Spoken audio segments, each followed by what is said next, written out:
Assalamualaikum warahmatullahi wabarakatuh. Selamat datang kembali di channel Licin Family.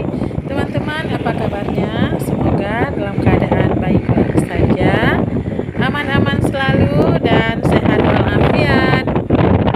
Di video ini kami bagikan suasana di Kota Banda Aceh di musim-musim pemilu seperti sekarang ini. Di tepi-tepi jalan penuh dengan bendera-bendera, spanduk-spanduk, dan juga gambar-gambar dan foto-foto. Nah, teman-teman, seperti inilah suasananya. Yuk kita jalan-jalan di Kota Banda Aceh, melihat-lihat suasana di musim pemilu.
Jadi teman-teman, begitulah suasananya Kota Banda Aceh menjelang pemilu seperti sekarang ini. Terima kasih sudah menonton dan sudah berjalan-jalan bersama kami. Semoga bermanfaat dan sampai jumpa lagi di video-video kami yang lainnya. Assalamualaikum warahmatullahi wabarakatuh.